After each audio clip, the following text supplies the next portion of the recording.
yang saya dapatin ya.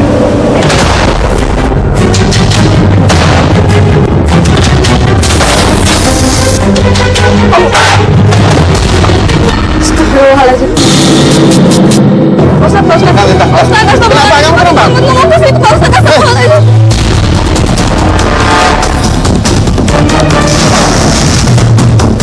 Ambil. Pak Ustaz, tangannya lupa Ustaz.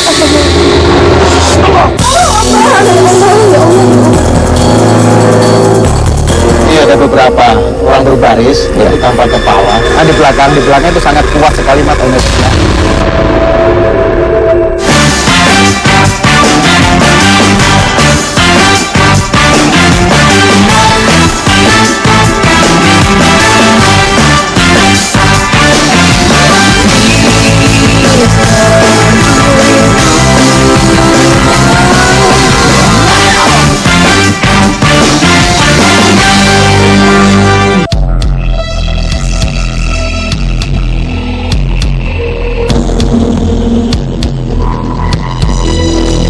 Pemirsa, Mister Tuku jalan-jalan dimanapun Anda berada. Saya sekarang berada di Madiun ya, tepatnya di depan Masjid Kuno Kuncen yang sudah berdiri sejak abad ke-16, dan masjid ini juga memiliki sejarah asal usul nama kota Madiun. Saya bersama Jadi kajiannya Mas Tuku. Jadi nanti saya akan menelusuri sebetulnya ada apa saja di Madiun ini. Yuk kita ke belakang.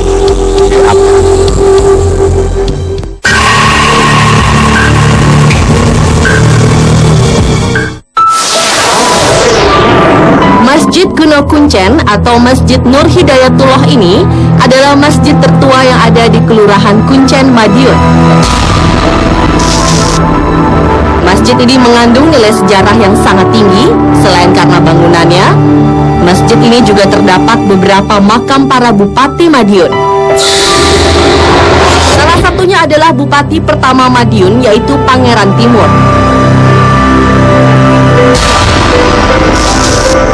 Selain itu, di kompleks makam Kuncen ini terdapat beberapa makam para pahlawan kota Madiun yang berdiri pada akhir abad ke-16. Konon, di masjid dan kompleks makam Kuncen ini sering terlihat sosok penampakan macan putih, serta mitos tentang para pemimpin kota Madiun yang akan menjabat harus meminta izin ke makam para bupati ini. Kira-kira tim Mister Tukul akan menemukan cerita apa ya? Saksikan penelusurannya sesaat lagi.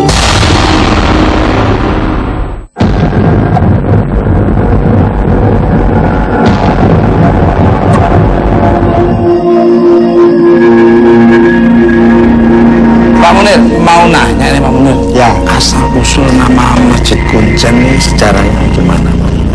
Masjid Kuncen ini berdirinya kira-kira bersamaan dengan berdirinya Madiun. Karena apa, kan dilihat dari pengembangan. Pada waktu itu kan yang menjadi adipati pertama di Madiun kan putra dari Sultan Trenggono, cucu Raden Patah. Jadi mestinya masjid ini berdirinya sama-sama dengan Kabupaten Madiun. Oh, pemirsa, sekarang kita mau melihat yang lama, yang baru. asal-usul masjid. Asal-usul masjid. Yuk, kita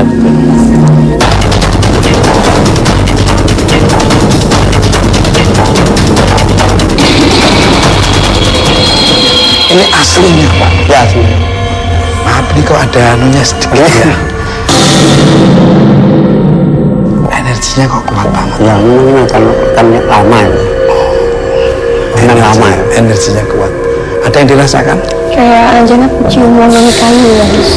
Katanya di sini banyak makam orang besar di sini. Makam siapa saja? Ya memang di sini banyak, ada 5 makam, termasuk makam Pendiri Madiun, Adipati atau Bupati, yaitu cucu dari Raden Patah. Oh, cucu. Berarti bupati yang pertama ya? Ya, yang Pendiri Madiun. Boleh saya ke sana Pak? Mari, silakan. Pemirsa, kita akan melihat makam-makam bupati yang pertama di Madiun. Seperti apa? Ayo gitu ya. Monggo Pak.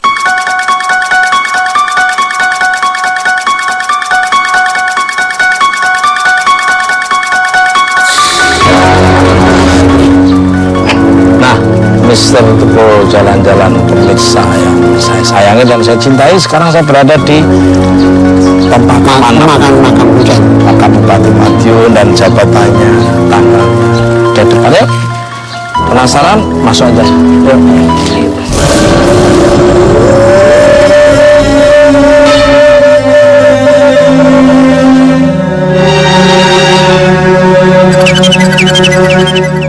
Nah, pemirsa Mister Tukul Jalan-Jalan, sekarang saya sudah masuk di pelataran dalamnya. Nah, pemirsa ada 2 orang.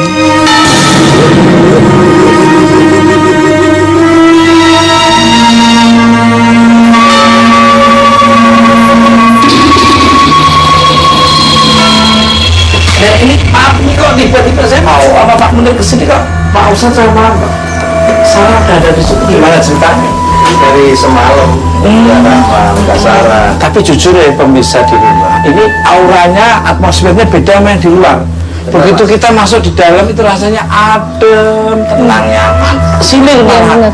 Tapi ada merindingnya, loh, itu ada merindingnya. Ini mungkin apa yang dirasakan Mbak Sarah serta mungkin Janet sama Pak Ustadz nih. Ini beliau ini masih ada keturunan dari kerajaan Demak. Mak Bintoro benar Pak ya. Soalnya dari bukan nama, ini apa namanya nih tulisannya nih. Nah itu masih ada hubungan dengan tentang dari kerajaan Jawa Tengah untuk bentuk-bentuknya itu Pak misalnya. Terus dan auranya juga masih tinggi dan berbau, masih ada kerajaan-kerajaan kayak gitu Pak. Itu yang saya lihat dan saya rasakan. Terasa memang terasa banget waktu kita masuk juga energinya di sini itu dan nyaman ya Pak Ustadz. Nyaman. Kalau Pak Munir sendiri apa nih sebetulnya apa sih yang bikin suasana luar di dalam itu berbeda ini? Memang gini, makam ini banyak dari masyarakat umum yang senang karena apa? Kan Pangeran Timur itu orang yang itu sabar. Makanya dari masyarakat banyak yang di daerah sini dan ini dianggap makam yang keramat ini. Nah, katanya banyak orang penting datang ke sini ngapain aja nih? Memang pendapat yang baru kalau akan mendapat di Madiun banyak yang izin atau kulon-kulon di makam sini. Karena dia itu kan pendiri Madiun ya. Mbak Sarah nih, melihat sosok-sosok apa yang dilihat Mbak Sarah? Ini saya lihat sosok laki-laki Pak Ustadz. Iya. Topinya itu saya baru pertama kali nih lihat, jadi seperti kayak belangkon gitu ya Pak. Tapi dia pakai kayak sorban juga. Memang dari pengunjung ya. Kadang-kadang kalau di luar ritual di sini kadang-kadang tuh tahu ya seperti orang, kadang-kadang ada macan. Memang itu macan sebenarnya di depan penuh situ. Nah, Pak, kita boleh diajak ke makam Bupati ke-6 yang di sebelah kiri gitu ya Pak? Ya. Wah, pemirsa, alhamdulillah diizinkan pemirsa. Dan kemana saksikan terus Mister Tukul Jalan-Jalan.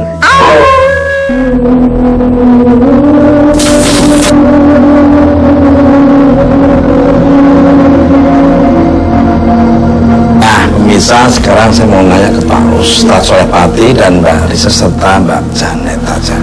Pak Ustadz, apa yang dirasakan di dalam sama yang sana beda? Beda banget.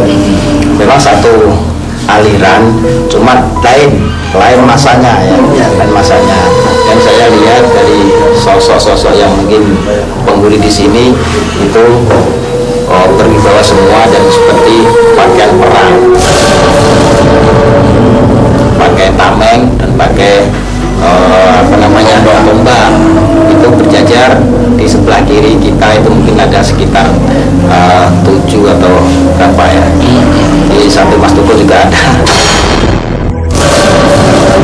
Kalau dari saran saya, Aku juga nggak jaga sama Pak Ustadz ya, Mas Tukul, karena emang mereka berdirinya di sebelah sana semua. Memang pakaiannya itu pakai seperti apa sih? Perang gitu, perang. Dari zaman kuno gitu ya. Iya, kayak gitu. dari Janet apa ya? Ya, tadi kan aku merasa di sebelah kanan, sebelah barat, dan mungkin masuk ke sini agak-agak cemas. Jadi jantungku cepat banget, jadi berdegan Speednya ya. Kadang itu, saya merasa sih sosok di sini gagah banget gitu. Munir, Ya, di sini juga ada Sendang Panguripan. Boleh nggak kita ke sana, Pak? Iya kan?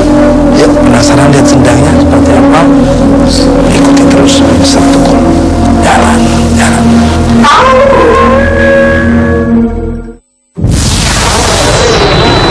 Sendang Panghuripan atau dalam artinya adalah sendang kehidupan ini konon memiliki kaitan erat dengan asal-usul nama kota Madiun.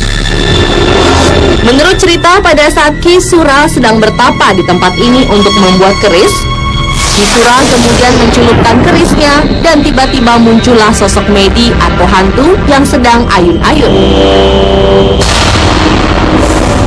Kata ayun-ayun itu kemudian diambil untuk nama sebuah kota yang kini dinamakan Kota Madiun.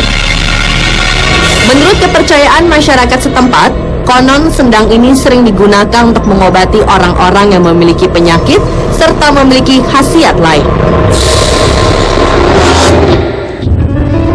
Nah, pemirsa Mr. Tukul jalan-jalan dimanapun Anda berada. Sekarang saya sudah berada di depan Sendang Panguripan. Konon ceritanya Sendang Panguripan ini dulu ceritanya ini ada empu yang menancapkan keris. Nah, terus muncullah sosok memedi atau medi berayun-ayun namanya Mediun. Nah, lebih jelasnya lagi kita tanya kepada yang pernah pengalaman atau mungkin tahu sejarahnya Sendang Panguripan. Apa betul tadi yang saya ceritakan itu menurut Bapak ini? Betul Ya. Itu zaman kerajaan siapa Pak? Mungkin orangnya siapa waktu itu? di sini sebelum diadakan kabupaten atau belum didirikan kabupaten. Ini masih merupakan seperti kuam dan orang Nusantara. Nah, pemirsa penasaran masuk aja ke sana yuk. Lebih dekat lagi.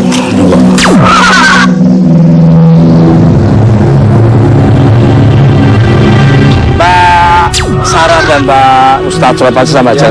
Monggo Pak, apa yang dirasakan dan melihat sosok-sosok apa yang terlihat nih? Dari tadi nih Mas, pas masuk, aku udah ngelirik Pak Ustadz, gede banget Mas Tukul. Duduk di sana, madep-madep ke sini. Padahal siang Mbak. Ya? Padahal siang, Padahal ini siang-siang di sudut ya. Di sini madep ke kita sekarang, itu sosoknya segimana sih Pak Ustadz? Pokoknya besar banget, menyeramkan, memang sangat menyeramkan, tapi nggak tahu kenapa. Saya sih nggak ngerasa tidak merasa terancam atau takut gitu. Jadi hawanya positif gitu kalau menurut Pak Ustadz gimana? Monggo Pak Ustadz. Ya kalau saya lihat ya, sebelum saya cerita hantu itu, ini pusaran air kecil gitu, mungkin bekas ketika keris itu ditancapkan bersumber mata air yang keluar. Katanya sendang ini biasanya digunakan orang untuk apa? Konon ceritanya bisa menyembuhkan segala penyakit, betul Pak? Ya, memang dulu dari masyarakat percaya kepada ini, tapi percaya loh. Sebetulnya mungkin minta kepada Tuhan, tapi percaya sama ini. Kadang-kadang dari orang sakit tuh mandi di sini, bisa sembuh. Pak Munir, Ya. terima kasih atas informasinya. Salam hormat buat keluarga. Mudah-mudahan sangat bermanfaat oleh pemirsa di seluruh dunia nyata. Bisa ikuti terus Mr. Tukul jalan-jalan. Tempat mana yang akan saya datangi bersama Mbak Sarah Wijayanto, Ustadz Sudarjo. Seperti apa tempatnya? Saksikan terus Mr. Tukul jalan-jalan.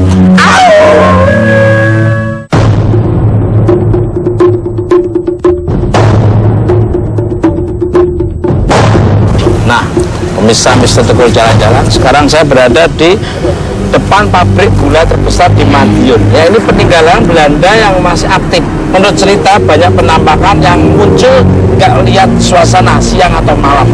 Penasaran? Nah, pemirsa, kondisinya seperti apa? Tempatnya seperti apakah? Apakah Anda akan kelihatan malam-malam setelah ada dalam pabrik? Jangan lupa saja Mr. Tukul jalan-jalan.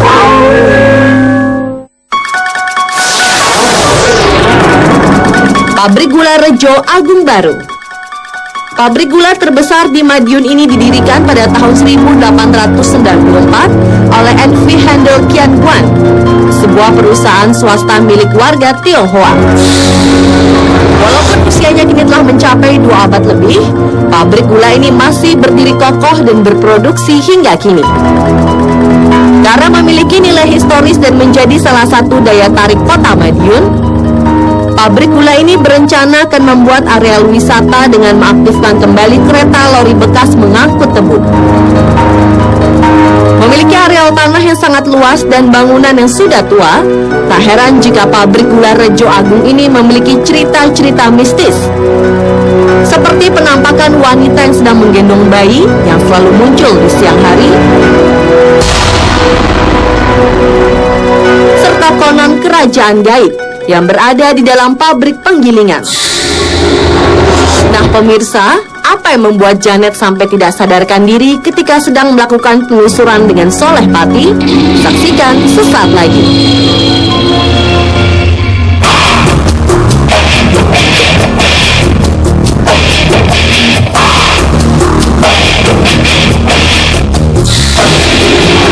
Mana Mbak Sarah serta Pak Ustadz Soleh Pati setelah kita masuk pabrik gula terbesar di Madiun sejak zaman Belanda sampai sekarang masih aktif nih. Monggo Pak Ustadz, ya dirasakan. Kalau saya sikapi di sini energinya 50-50, 50-50. Tergantung dari kita sendiri dan pengelolaan dari perusahaan itu sendiri, Mas. Kalau kita baik, insya Allah pun akan maju. Tapi kalau kita negatif, akan merosot. Kalau Mbak Sarah, monggo. Kalau saya merasakan mungkin yang lebih ini Mas. Dominan. Bukan negatif juga ya. Cuman memang penampakannya ini memang kayak nggak wajar, manusia tapi nggak wajar. Nah, pemirsa, lebih detailnya lagi kita masuk ke dalam. Monggo.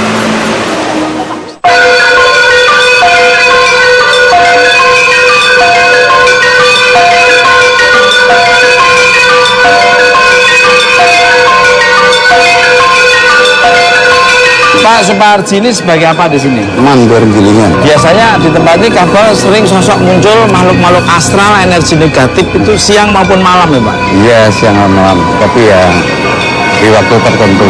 Biasanya sosoknya seperti apa Pak? Kalau di wilayah sini yang banyak, ini ada orang taksi. Sebelah sana ada anak-anak. Ada anak-anak. Ustadz, ya Sarah setelah Janet, apa yang dirasakan Mbak Sarah? Ya Mbak Janet dulu. Coba. Mbak Janet tanya apa? Rasanya memang masuk ke sini karena ruangan sangat besar dan ngerasain sosok yang besar juga di sini.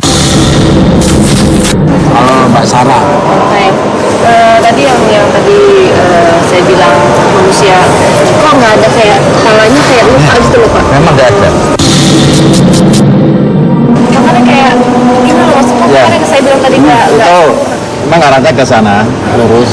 Kita ke sana, mungkin di penggilingannya ya Pak ya. Nah, mungkin Mbak Sarah, Mbak Janet lebih detail lagi kalau kita agak ke dalam lagi nih. Energinya makin dekat, kita berkenalan sama mereka-mereka. Boleh. Boleh, Mas.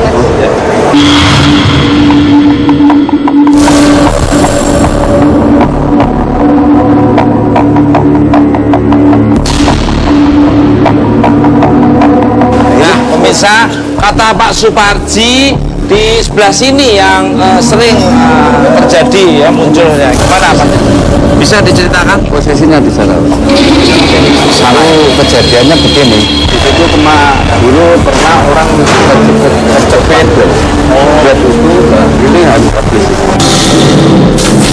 Ini Pak, saya juga lihat sosok perempuan kayak apa sih bawa apa sih dia?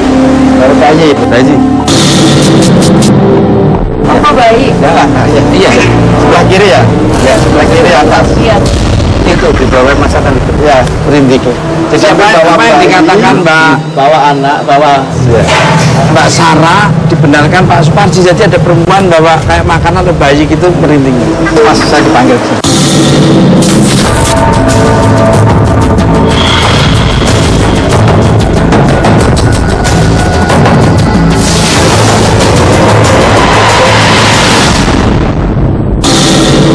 Pak Ustadz, apa ini? Dan beliaunya kenapa memanggil? Jadi yang diceritain Mbak Sarah tadi, perempuan bawa bayi, dia bawa makanan. Itu sebenarnya dia bercerita udah lama di sini. Dia sering mendamai di sini. Kangen sama mungkin teman-temannya kayak gitu Mas. Terus rumahnya bukan di sini, tapi di depan pabrik sana itu ada pohon. Di sana itu mungkin ada, saya nggak tahu luasnya seberapa. Dia ada di sana. Misal apa yang dilihat Pak Ustadz, yang di sini ada korelasi hubungan Anda di sebelah pabrik sebelah depan. Nanti kita akan menuju ke situ, tapi kita akan menyusuri di daerah pabrik ini.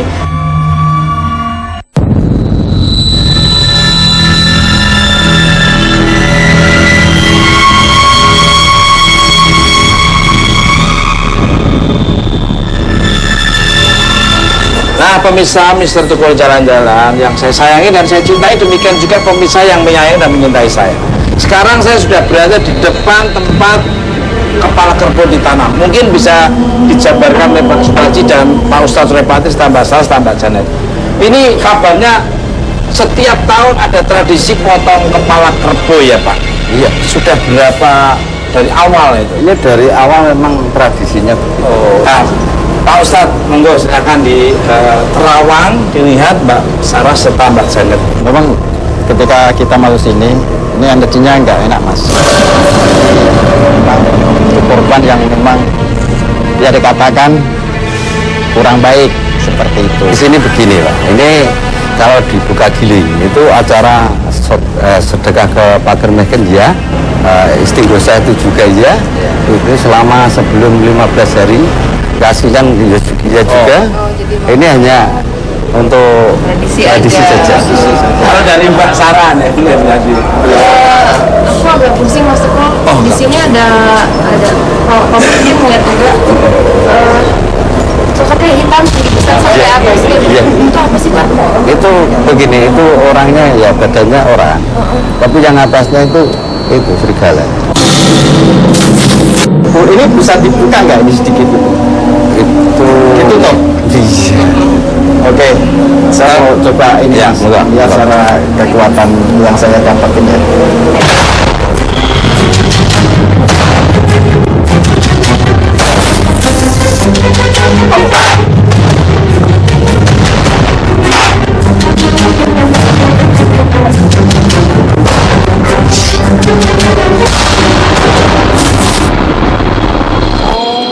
Jadi keras sekali ya, energi itu keras sekali, mental, dan mungkin itu sebagai kekuatan-kekuatan yang ketika ritual itu dimasukkan terus menjadi sesuatu yang dahsyat ketika energi itu keluar. Mbak Janet, apa yang dirasakan Mbak Janet? Oh, jangan semakin mental Mas. Ya, kenapa? Nggak tahu ya. Terus pertama di sini ya, kayak pengen nangis gitu, kayak sedih sendiri. Kayak sedih sendiri karena kayak ada yang sedih di sini, kayak ada yang mengorbankan sesuatu. Pak Ustadz, Mbak Sarah mungkin ada yang disimpulkan mungkin? Yang tadinya saya bercerita energinya 50-50, tergantung kepada kita sendiri, tergantung pada pabriknya itu, dari pengelolaannya, karyawannya juga. Mungkin ada niatnya bekerja untuk cari nafkah untuk keluarga dengan niat baik, insya Allah pun akan berjalan dengan baik. Mbak Sarah mungkin? Dia sama nggak jauh beda sama Pak Ustadz, cuman kayak gini juga Mas Tukul kan, kalau kemanapun kita pergi, apalagi tempat kerja kita, pasti ada yang penunggunya nggak ada salahnya untuk permisi gitu. Jadi ya tadi ketua kata Pak Ustadz, jadi cuma bisa nambahin kalau kita niatnya baik, mungkin yang di sini juga nggak akan mengganggu. Terima kasih Mas Bapak Tukul, Supaji, sebelumnya salam hormat. Ya, yang tadi yang ibu-ibu yang bawa anak-anak Iya, tadi iya. saya harus ke sana. Oh, harus. Karena saya udah janji dan harus secepatnya. Oke. Oke. Pak Siapa? Supaji, terima kasih. Nama Salam Pak Janet hormat ya. untuk semua. Pak, terima kasih ya Pak. Makasih ya Pak. Nah, Ya. pemirsa, Pak Ustadz ya. saksikan terus Mister Tukul Jalan-Jalan karena sangat membuat pemirsa penasaran ada apa saja di daerah sekitar Madiun yang sangat luar biasa ini. Tetap di Mister Tukul Jalan-Jalan.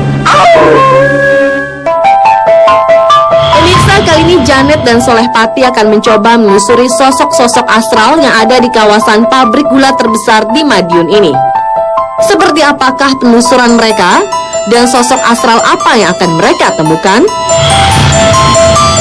Ini tempat yang saya yakini tadi rumahnya seseorang perempuan yang membawa anak sama membawa makanan. Nah, sekarang saya tanya Mbak Janet, sampai sini auranya apa? sosok perempuan yang melarat itu ngikut ya? Nggak usah lama-lama di sini, soalnya kita mau komunikasi ke tempat atau rumahnya atau gubuknya dia di situ.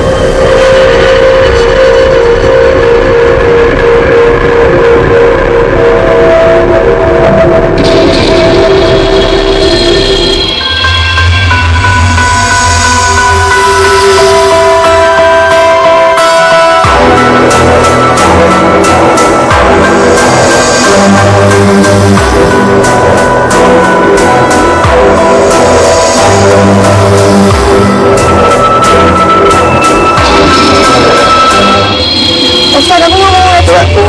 Lihat di dalam sini, bacanya bisa lihat kan. Tadi saya berkomunikasi bahwa dia itu sebenarnya seorang istri yang mempunyai, ini masih ada hubungan sama yang di luar situ pemirsa. Di luar situ itu saya kira ada mungkin kali di situ ya. Astagfirullahaladzim. Ustaz, sini tuh,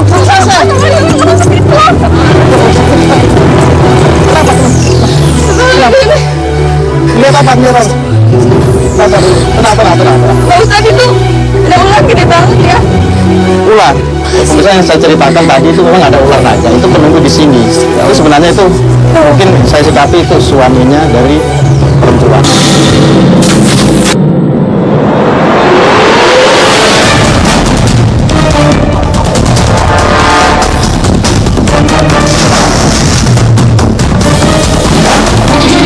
Oke, pemirsa, kita ke tempat lokasi yang lain karena apa? Di situ banyak sekali kekuatan-kekuatan yang memang kita nggak terbentuk, dalam istilahnya kita amanin dulu lokasinya. Tadi Mbak Janet, kenapa sih sebenarnya? Dari pabrik aman ya.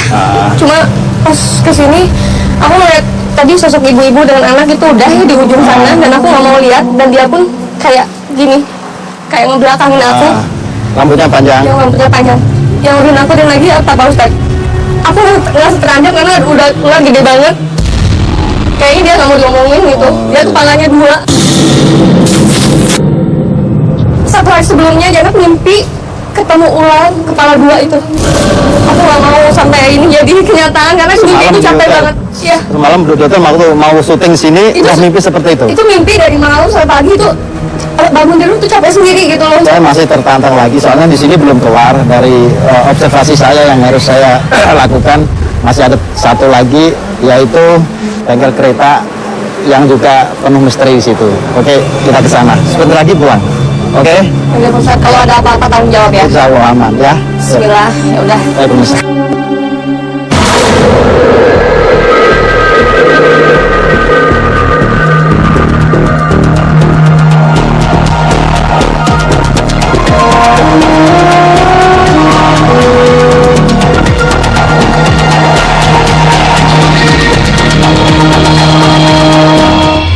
Dan saya buka mata batin lebih tajam lagi, bisa komunikasi, bisa ditanya siapa namanya, asalnya dari mana, umurnya berapa, seperti itu.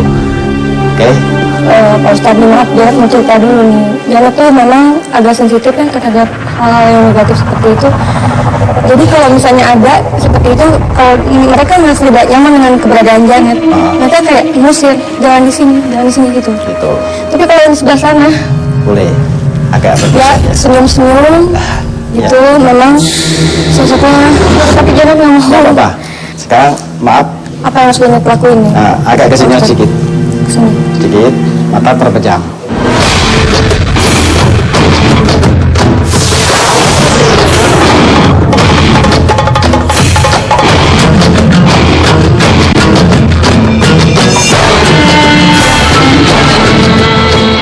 Ikutin gerakannya. Janet ketarik. Ya, oke. Terus, saya nggak mandu, terserah. Pak Ustadz, Terus, aduh Pak Ustadz. bisa kalau bisa sentuh-sentuh, bisa raba-raba, bisa komunikasi, bisa bicara, tanyakan.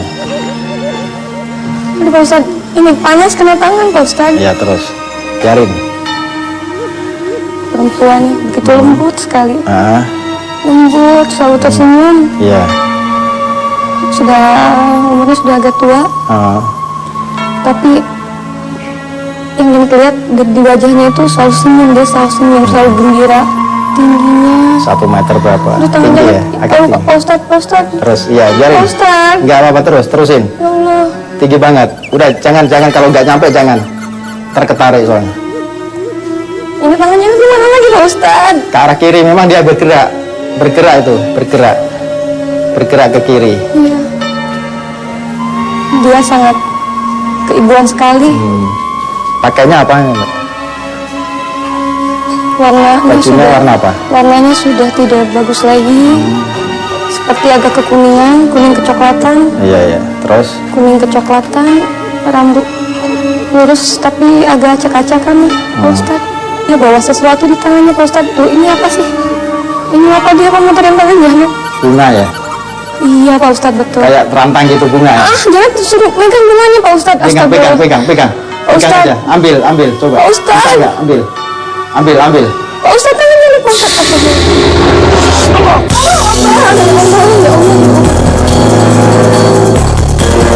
Pemirsa, tiba-tiba saja Janet kehilangan kesadaran karena sosok astral yang ingin merasuki tubuh Janet.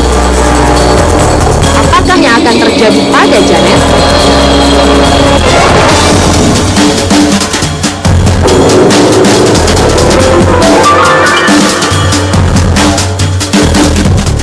Terus yang harusnya rasakan apa tadi? Cuma itu tadi apa yang namanya kayak nyedot energi banget ya Pak.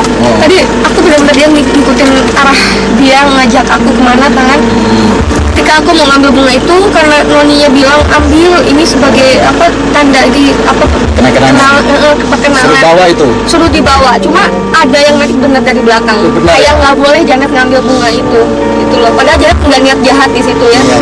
Dari situ dia kayak ambil apa ya tenaga aku hilang. Ya, benar. Oke, yang penting udah aman, relax ya. Kita lanjutkan perjalanan. Pemirsa, kita cari Mas Tukul sampai ketemu dimanapun akan saya kejar. Ayo. Kita kejar Pak Ustadz.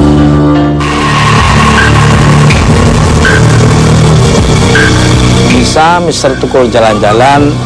Sepertinya tadi waktu saya tinggal sebentar, Pak Ustadz Solepati bersama Janet menengok apa yang tadi sudah dikatakan Pak Ustadz tentang ada perempuan menggendong bayi dan rantangnya dan makanan. Tiba-tiba Janet bisa kesurupan. Nah, kita sekarang tanya-tanya nih, apa yang dirasakan waktu itu? Katanya dirimu kesurupan. Sampai sekarang aku masih lemes nih Mas, karena memang itu kayaknya bawa energi banget gitu. Sampai lemes, itu masih gemeter.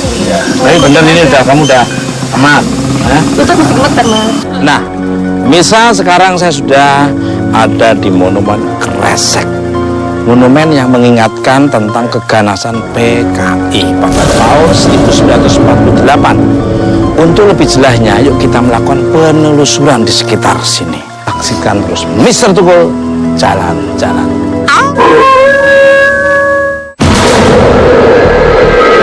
Monumen Kresek adalah sebuah monumen yang sangat bersejarah bagi Madiun.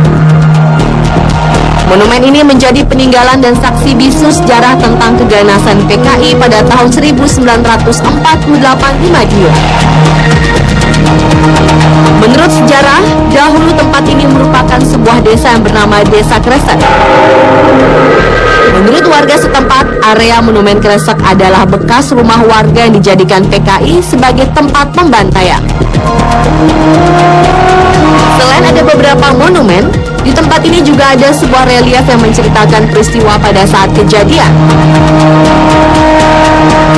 Selain itu juga ada sebuah sumur yang sekarang menjadi makam bagi para korban PKI. Nah pemirsa, apa yang terjadi dengan Soleh Pati sampai tubuhnya mengeluarkan asap? Tunggu sesaat lagi.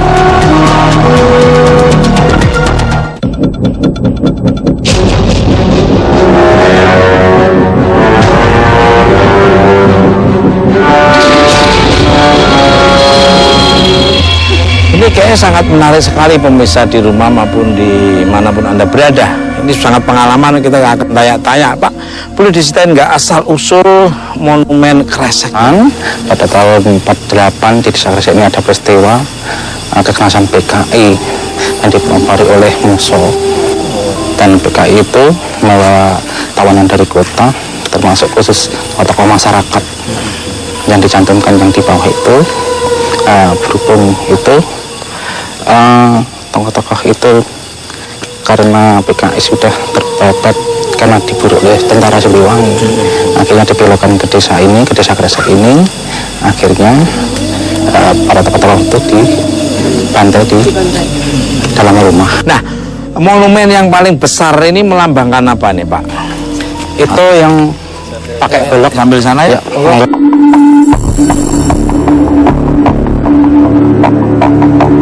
Melambangkan apa nih? Itu yang pakai golok itu melambangkan itu keganasan PKI 48 ya, seperti itu ganasannya, itu kejamnya pada tokoh-tokoh itu.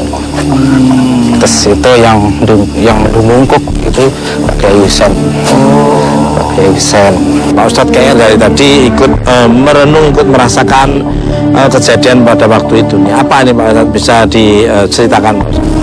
Kalau dari penggambaran mata batin yang saya tangkap di sini bukan hanya ini aja yang saya lihat Mas. Jadi kurang lebih 2 hektar lah lokasi ini dijadikan pembantaian.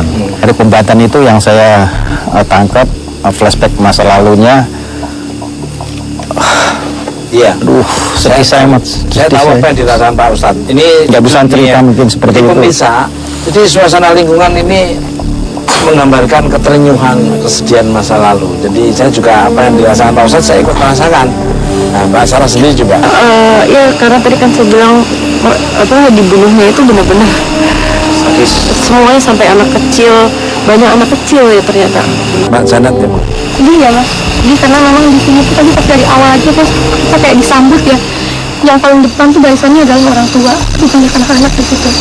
Jadi saking orang tuanya itu Melindungi anaknya sampai saat ini mungkin yang tadi lihat, Mereka masih kayak memprotek, walaupun mereka memang sudah nggak ada. Pak Manto, ini sering ada kejadian apa ini? Yang jelas saya selama di sini juga ada ya, saya juga pernah dengar ada yang panggil-panggil, ada yang ketok-ketok, juga bahkan mungkin di luar daerah sini itu baris-baris luar situ tanpa kepala itu, Baris berbaris tanpa kepala. Itu.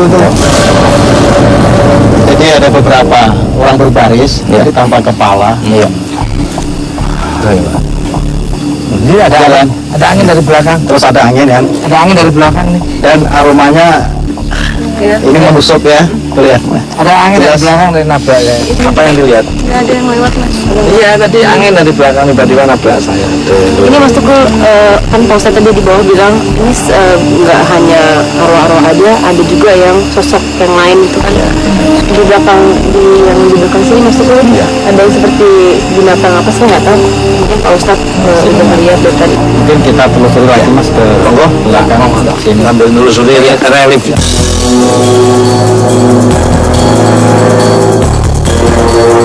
Ini tawan-tawan dari PKI yang ditawan oleh PKI, ini yang dalam penjara.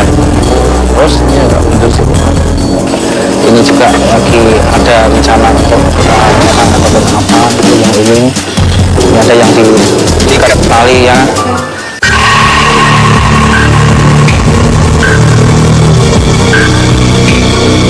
Apa nih Pak Ustadz itu yang dirasakan? Agak berat Mas, harus membutuhkan tenaga ekstra untuk menerawang. Soalnya dari energi yang negatif mengumpul jadi satu, ya. Seperti ada pembentengan, suasana sini tidak boleh terungkap.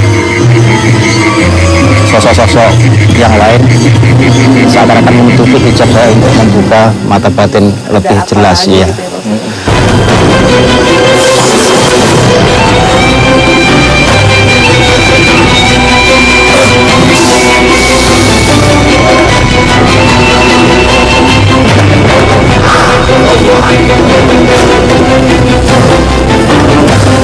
Berat banget ya.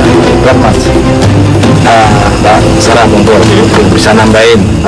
Ya itu Mas Tukul kayak Pak Ustadz bilang, jadi mungkin karena tempat ini kan ya masih bekas orang banyak dibunuh gitu kan, jadi memang otomatis jadi negatif dan energi negatif yang dari luar itu kayak tertarik juga untuk jadi kayak ngumpul di sini, jadi emang jadi hawanya semakin nggak enak. Kalau Dan itu ada cahaya ini dari tadi di sini. lihat saya gimana? Ini di atas mas Tukul. Kepala Itu beberapa kali memang lihat yang putih menurut sana tapi seperti kayak hewan nih. Itu juga. Pak, katanya di sini ada rumah gantian sana? Bisa. Boleh kita ke sana, Bro? Boleh. Nah, bisa. Mister Tukul, jangan.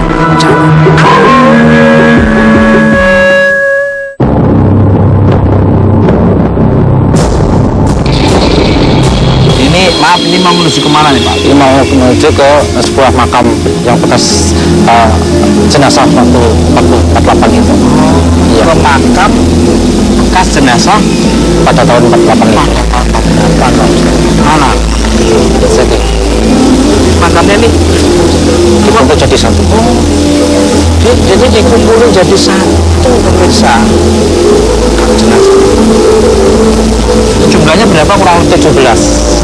Sebenarnya lebih dari Satu. Bisa